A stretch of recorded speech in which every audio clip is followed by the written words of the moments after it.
Jane Turner, FBI whistleblower, whistleblower advocate, and reporter for Whistleblower Network News, where we bring you news about whistleblowers in the United States and across the world.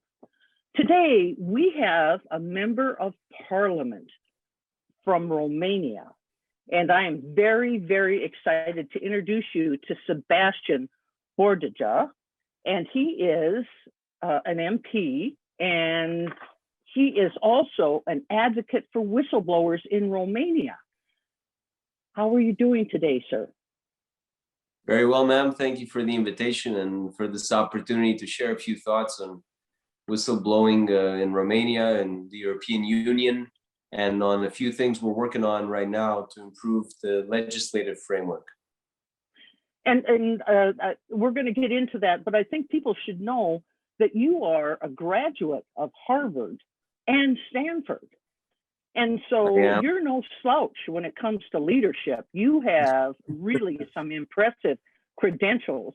You are a leader in Romania who is open to the citizens there and to the people who elected you.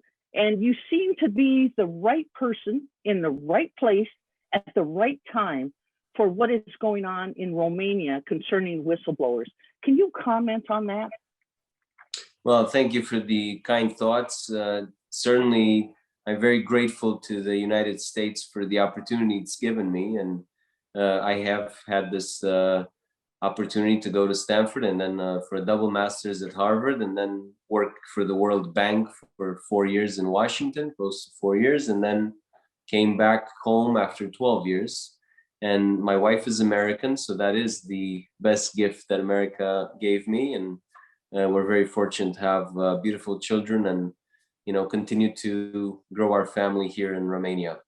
So it's really a blessing, and I'm very blessed to be in public service. I think Romania, like the US and many other countries around the world, is lacking leaders, especially in the public arena, in public service.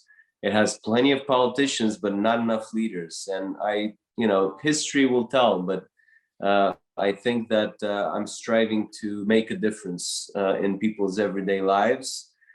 And in a country that's been through a lot, we've been through decades of communism, we've been through a very traumatic post-communist transition with a lot of issues and challenges around corruption and rule of law and inefficiencies in government. But I think we're doing well now. I think we could be doing a lot better. And so I'm in Parliament. I've been in Parliament since December of last year, and we're doing some really good things. So I'm very excited to share a few of them today. Yes, and you are the founding president of PACT, which is for Romania, which is a civic and political movement for freedom, citizen engagement, and rule of law. So Right. Since your revolution was only in 1989, correct? Where Yes. Romania, yes, you guys are doing incredible work, and you seem to be the front of this movement toward really opening up society in Romania. Tell us a little bit about your background, just in terms of where you grew up and where you got this incredible, absolute shining star when it comes to truth-telling, justice, and all these wonderful things that democracies should be pursuing. Tell us about that.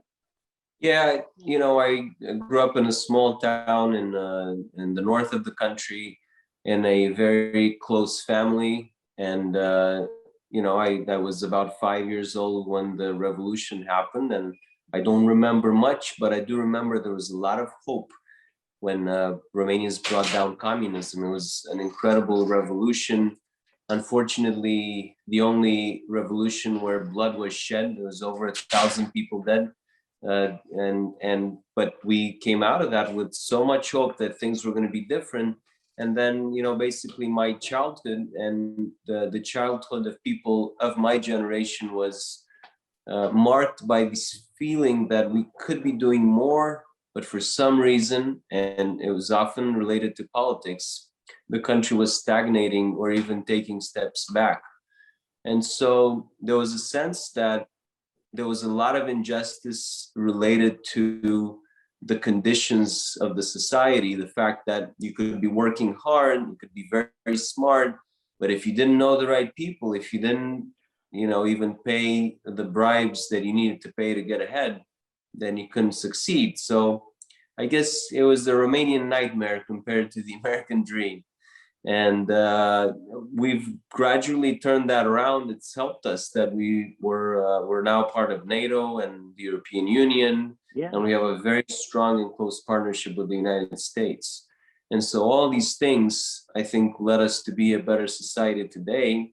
And where does this sense of justice come from? Just to answer your question very directly, I think it's a lot of my upbringing. I was very close to my grandfather. He was a very well-respected priest in our community. And also on my other side, my great-grandfather was a priest and his father was a priest. So I come from a very, privileged background in that sense, a very solid, firm anchor in the Christian faith. And I don't know, it's part of who I am. So I think a lot of that comes from my background. Excellent, because I know it would be, having interviewed several whistleblowers, I know sometimes it's easier to slip into the old way, pay the bribes or take the bribes, but you have chosen a path of a higher moral compass, of leadership, and you are certainly taking the lead in terms of the whistleblower initiative. In fact, so much to the point that Romania is leading this charge. You have become part of the leadership in terms of the EU. Right. Yeah, it's really something that has preoccupied me for a long time. I've focused on it in my studies. I did my honors thesis at Stanford on corruption in Romania and post-communist corruption and the country's EU accession efforts. At Harvard, I did a capstone paper on it, and then I did a PhD thesis on a topic that people don't talk about, which is private-to-private corruption or business-to-business corruption. Essentially, corruption between private entities. And we have plenty of that as well. And we don't punish it enough. We don't sanction it enough. And I've realized that in many cases, unless you have somebody on the inside who's going to blow the whistle, you're not going to be able to catch them. And the government does not have the resources to catch all these felons, really. And so you need protections for whistleblowers, especially when it comes to business-to-business corruption, but also when in transactions involving the state. So it's really been something that's been on my mind since, 2007 or so. And again, I've studied it, and now I'm very blessed to be able to do something about it in Parliament as an elected member of Parliament of Romania. And you are doing something. In fact, you have taken the leadership role, which, that is wonderful. And I'm telling you, people need a leader like you. So the fact that you have come to the front is in itself, I think, just an incredible thing. But now tell us about the whistleblower initiative by the EU, which has to be in place by December, and some of the negative things that you have encountered.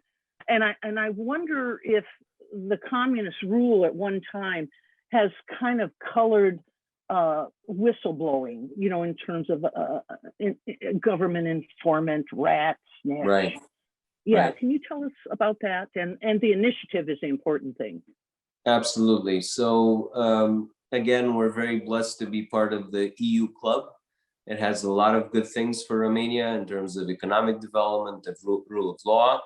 And for everybody out there, the EU adopts certain directives that member states are required to transpose into their own legislation, or they face different penalties. And so one of these directives includes whistleblowing protections and a whole range of legal provisions for whistleblowing. The context is as follows. Romania, along with other EU member states, does have whistleblower protections for public employees, public sector employees in place right now, this directive expands them to private sector employees. And it's really very much needed. Even the protections we have for public sector employees did not really pay off much in the past, even though Romania, and I hope I'm not mistaken, was the first EU member state to adopt whistleblower protection for public sector employees. And so it's also an opportunity to improve current legislation and expand it to cover both sectors, public and private.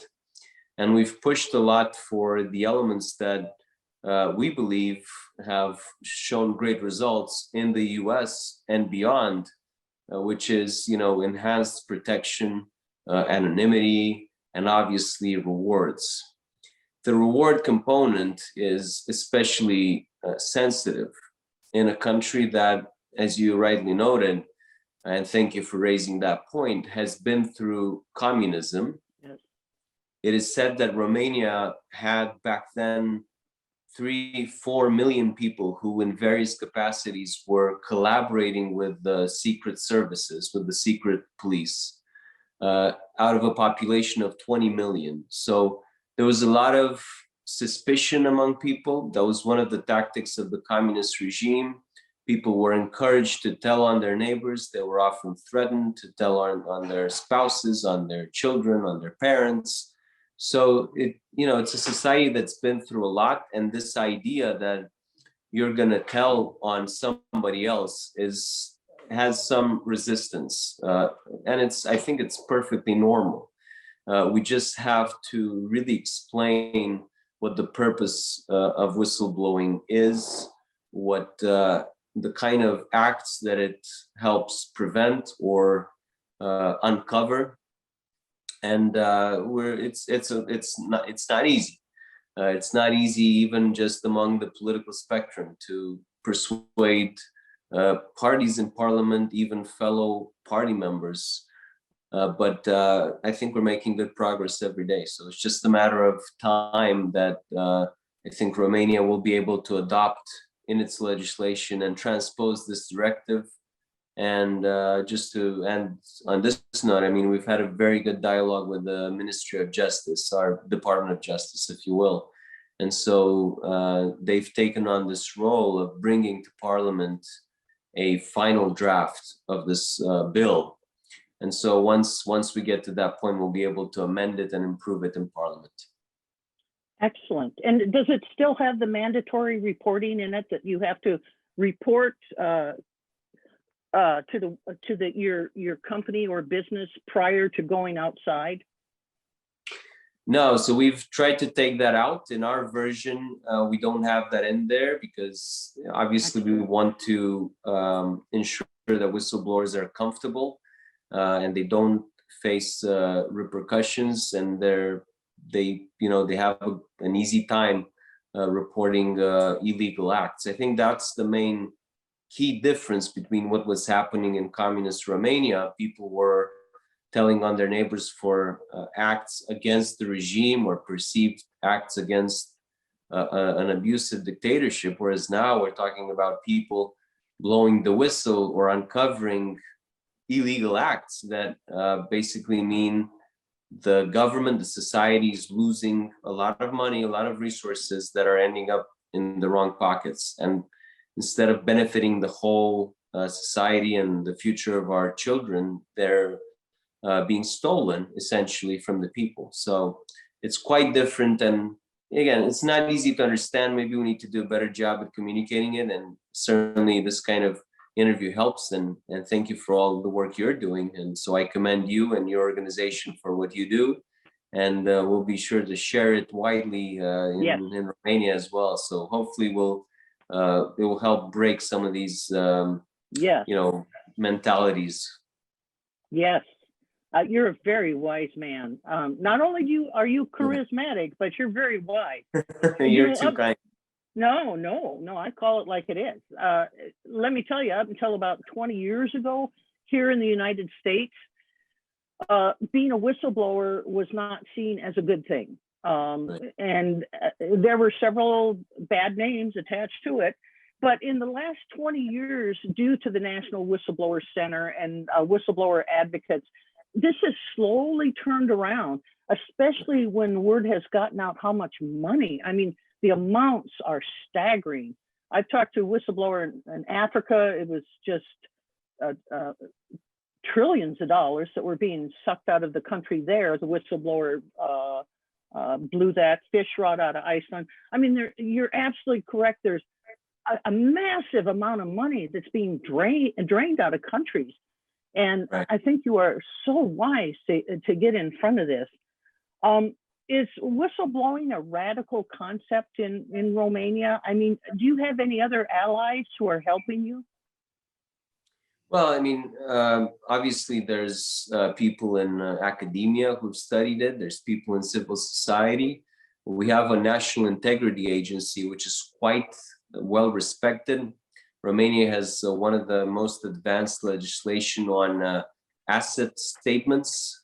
Basically, every public servant, myself included, has to regularly publish an asset statement and declare everything from bank accounts to properties and all those things. So it's very transparent, and there have been examples in justice where people tried to lie about what they owed or owned, in the beginning of their mandate, at the end of their mandate, and people have gone to jail for that. So I think it's again, it's a framework that's very dynamic. It's evolving every day, and better whistleblowing legislation is only going to enhance the efforts of all these other institutions and essentially reach the same aim, which is a more fair, a better society.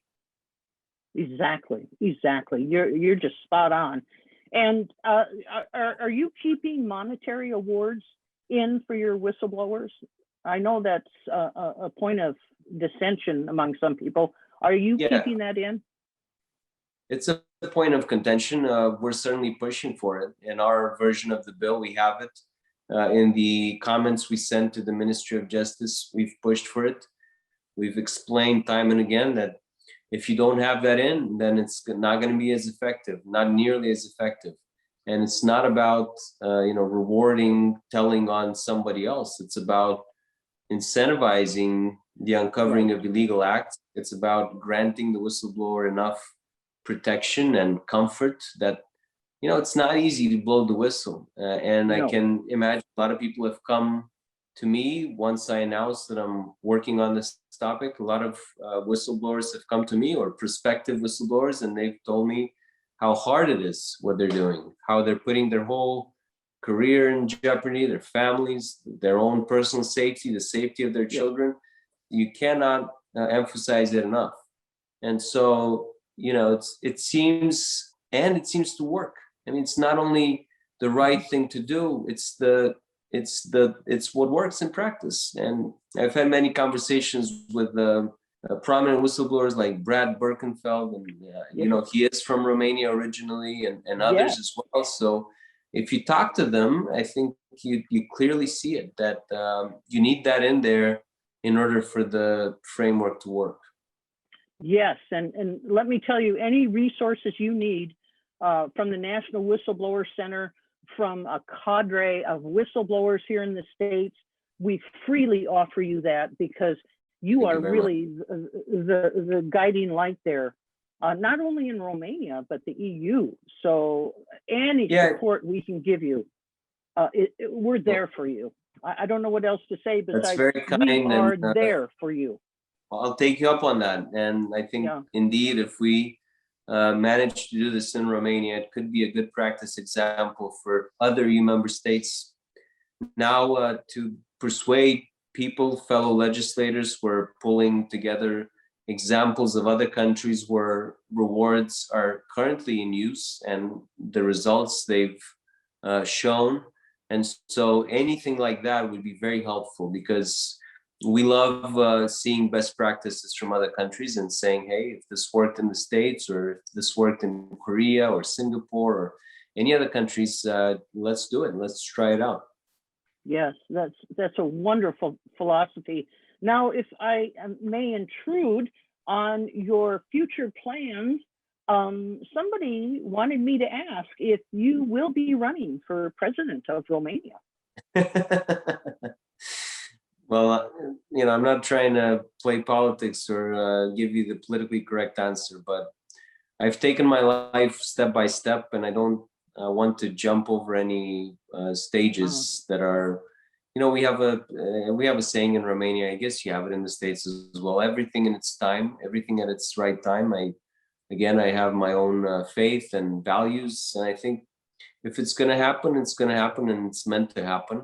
And again, I'm not after a certain position in the government. I think wherever I'm blessed to be, and wherever life and God has allowed me to be at this point, I'll do the best job I can and try to leave something behind. I think ultimately my Harvard mentor had it right, and he said this, Steve Jarding, a wonderful man, a wonderful professor, and I'll never forget the last class at Harvard. He said, go off into the world and live your life as if you're on the last day on this earth, and you put your head on the pillow for the last time. If you look back, will you be able to say that you gave more than you took away from this world? And I think the essence of it is that if we can all look into the mirror every night and say, this was a good day, I left more, I gave more to this world, to this society, to my country, to Europe, to the world, to the US, more than I took away, hey, we're on the right track. I want to ask you something seriously. When it comes to an individual like you, who is charismatic, who is young and has all the right stuff, is there a concern for your personal safety? I mean, you look at what's going on in the world, and right. At one time you were under communist rule. Does it ever worry you, your personal safety in the situation because you're bringing about wonderful changes, absolutely right. Wonderful, which makes you a target, I think. Yeah, really, I think if you want to make a difference, you can't worry about the people you're gonna upset. You're gonna have to break some eggs. If otherwise, I mean, what's the alternative? You don't upset anybody, but in the end, you don't accomplish anything. And ultimately, everybody's going to be upset with you because you didn't do anything in your positions where you were elected, where you're entrusted by the citizens, by the people. And so I think it's really a privilege to be a public servant. And I think public service is not about those who serve, but about those who are to be served, about the citizens. So yes, it comes with pressure. It comes with media pressure. It comes with media attacks on me, on my family. We've been through a lot, but at the end of the day, I think it's a calling, and you take it and you own it and you do it and you understand the risks, but you move forward because I think it's really a blessing more than anything else. You are a very wise man, and I'm going to look forward, and we all are going to look forward here in America at where you're going to end up, because you are special. And I thank you for your precious time, because I know it is precious. You are doing a lot for your country, and I really thank you. It is I who should be thanking you. And again, I love the U.S. I feel at home in America, my family, and I'm proud to call my wife's family my family. They live in Yorktown, Virginia, and they're wonderful people, and they've always provided so much support to the battle we have here for a better country and for a better world. So I really am so grateful for this opportunity and for being able to share these thoughts. And good luck to you, and please stay in touch and count on me for anything I can help with. Oh, we will. MP Sebastian Burduja, he is a hero, he is a truth teller, he is a light there in Romania. Thank you so much for your time. You are something special. Thank you. You're so kind. Thank you.